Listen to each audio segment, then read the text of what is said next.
अमिताभ बच्चन हो, धर्मेंद्र हो और रणबीर कपूर हो, रणवीर सिंह हो, कोई भी हो, किसी का इतिहास में आज तक हुआ ही नहीं है। ये जो बोल देते हैं वही ट्रेंड कर जाता है। जी हाँ दोस्तों, तो देख सकते हैं आप सब कि कैसे मगहिया जवान है जो पवन सिंह को लहसुन के पेड़ के ऊपर चढ़ा रहा है। जी हाँ दोस्तों, आपको बता दूं कि मगहिया जवान कह रहा है पवन सिंह को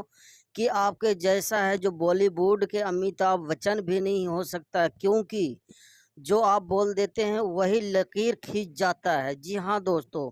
तो मैं ये बता देना चाहता हूँ मगहिया जवान को कि अब है जो खेसारी लाल यादव जी जैसा बनना पवन सिंह को है जो 7 जन्म नहीं 7,000 जन्म लेना पड़ेगा, तब भी नहीं बन सकते खेसारी लाल, क्योंकि खेसारी लाल का अभी है जो 6-7 गाने ट्रेंडिंग में चल रहा है और उनके जैसा बनने के लिए पवन सिंह को है जो सोचना पड़ेगा। जी हाँ दोस्तों, अगर ये वीडियो अच्छा लगा तो चैनल को सब्सक्राइब कर देना, लाइक कर देना और इस वीडियो को ज़्यादा से ज़्यादा